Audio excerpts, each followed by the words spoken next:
चलिए आज हम करेंगे ये टेस्ट पेपर का, मैं बता रही हूँ आपको।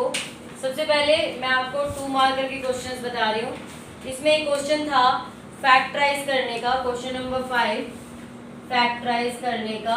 9x² plus 4y² plus 16z² plus 12xy minus 16yz minus 24xz, इसको फैक्टराइज कीजिए। मैंने आपको पहले बताया था सॉल्यूशन को देख के आपको पता लगाना है कि इसमें कौन सी आइडेंटिटी लगी हुई है। देखिए इसमें 3 स्क्वायर हैं और तीनों का अंडर रूट हो सकता है, इसका मतलब ये a plus B plus C का होल स्क्वायर है। ठीक है, तो आप लिखेंगे यूजिंग आइडेंटिटी। एक तो आयुष आपके लिखने का तरीका बहुत बेकार है, इसको थोड़ा सा सुधार लें, बता रही हूँ मैं। लिखा तो है, नहीं, लिखने का तरीका बहुत बेकार है। a plus B plus C का whole square is equal to a का स्क्वायर प्लस b का स्क्वायर प्लस c का square plus 2ab plus 2bc plus 2ca।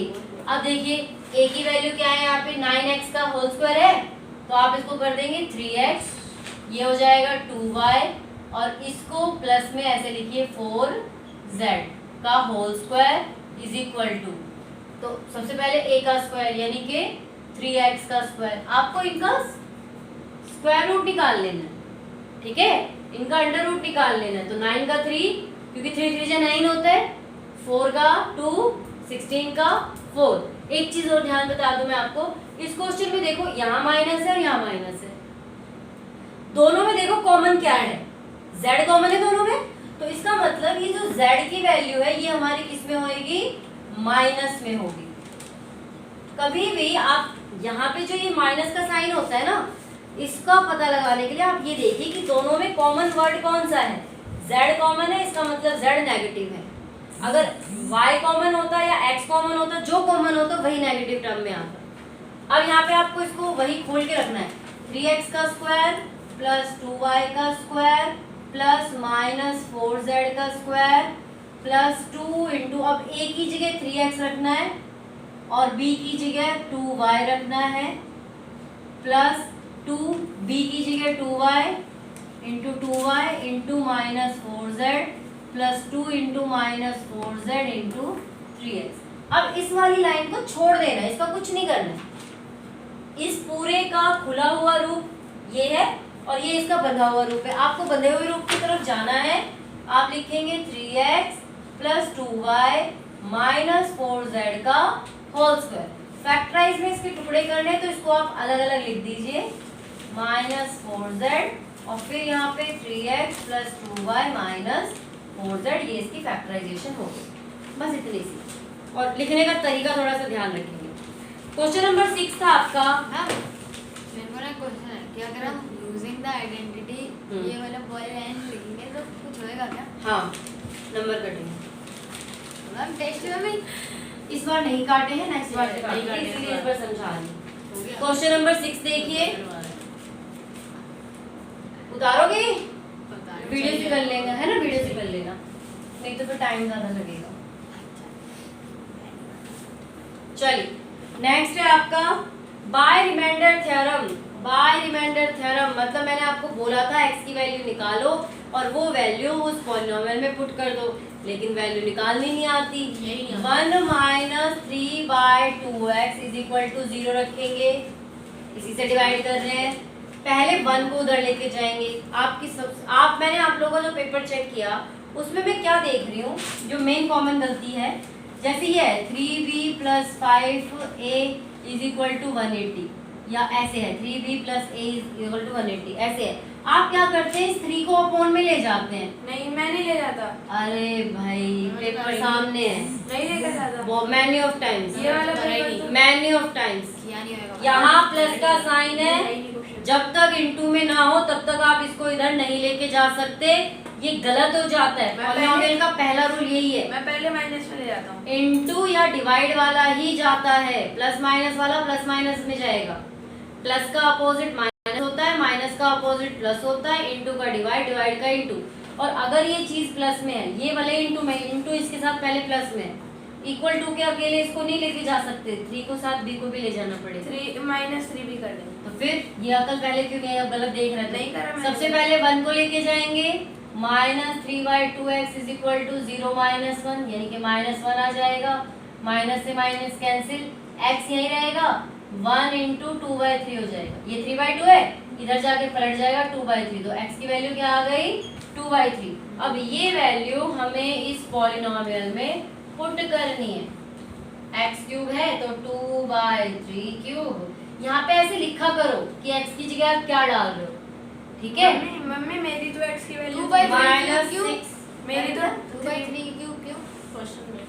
ये x³ है ना, क्वेश्चन ऐसा देखो, क्वेश्चन पेपर बंद करके बैठे हो क्या? पेपर है, क्वेश्चन पेपर का x³ -6 3/2 आ रही है वैल्यू। बेटे यहाँ क्या है, 2/3 नजर नहीं आ रहा, गलत कर रखा है आपने। क्या गलत करा है? अरे मैं x को इधर लेके मम्मी किसको इधर ले गए?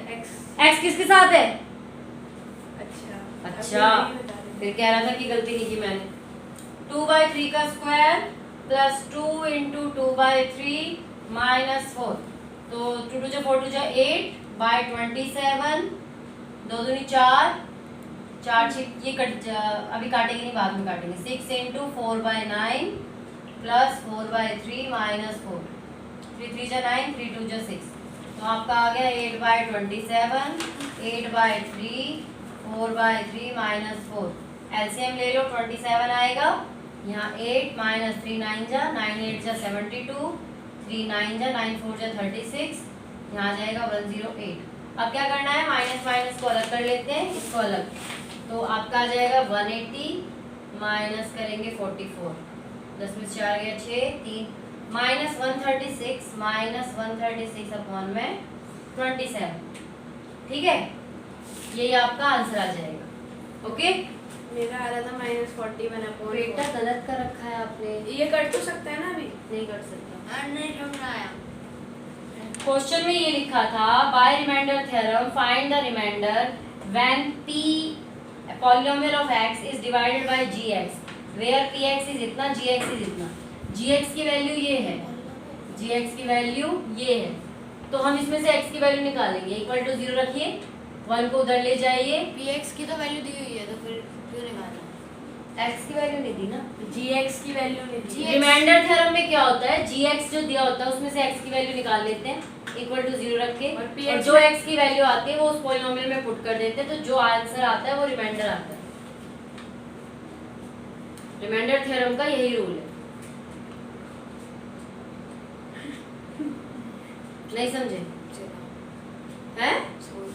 क्या सोच रहे हो? gx से x की वैल्यू निकाल के px में डाल देंगे x की वैल्यू।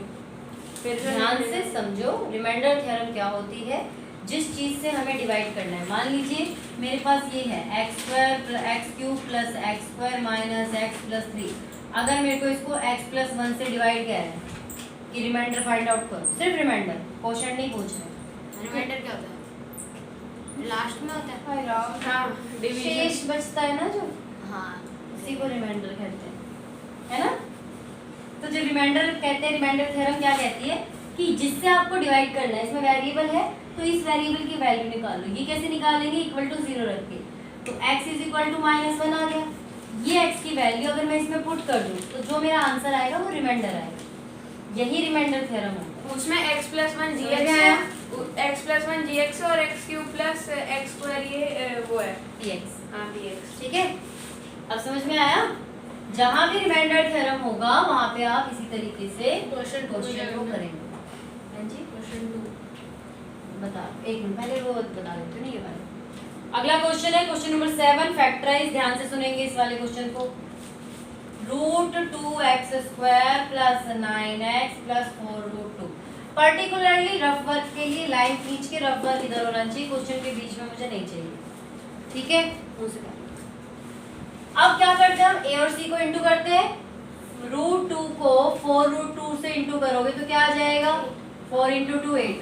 अब मुझे इस 9 को ऐसे स्प्लिट करना है, इंटू करूँ तो 8 आए, प्लस करूँ तो 9 आए, तो 8 बन जाएगा, है ना। तो यहाँ पे इसको तो ऐसे का ऐसा लिख देंगे और इस वाले को भी ऐसे का ऐसा लिख देंगे, और यहाँ पे हम इसको चेंज कर देंगे 8x + 1x में। आपने यहाँ पे प्लस का साइन नहीं लगाया था, ठीक है। अब इन दो में से कॉमन निकालेंगे, इन दो में से कॉमन निकालेंगे, अब देखो जो 8 है ना, इसके कैसे टुकड़े हो सकते हैं? 8 का प्राइम फैक्टराइजेशन क्या है? 4 इंटू 2 को भी हम फर्दर और किसमें लिख सकते हैं? √2 इंटू √2। अगर मैं इसको करूं तो भी तो मेरा 8 ही आएगा ना। तो यहाँ से मैं क्या कॉमन निकाल सकती हूँ? √2 x। तो यहाँ बच गया x प्लस, और इसमें से √2 अगर निकाल लिया जाए तो क्या बचेगा? 4√2। यहाँ पे कुछ कॉमन नहीं है, 1x प्लस 4√2। तो आपका हो जाएगा √2x प्लस 1 और x प्लस 4√2। ठीक है, बात समझ में आ गई है भाई? क्वेश्चन समझ में आया या नहीं आया?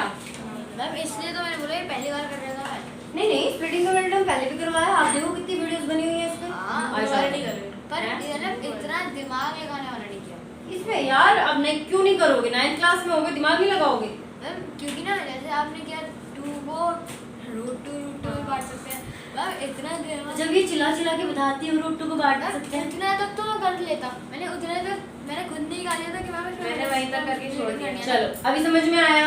कोई ज्यादा मुश्किल नहीं है, ध्यान से करोगे सब समझ में आएगा।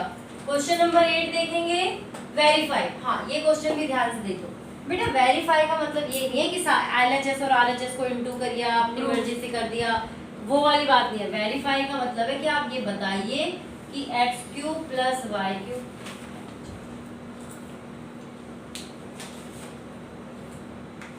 x³ plus y³ is equal to x plus y और x² minus xy plus y²। बेटा ये एक आइडेंटिटी है। पता नहीं क्यों यार पेन नहीं चल रहा ढंग से, इंक का है। थोड़ा पॉज करिए वीडियो। अरे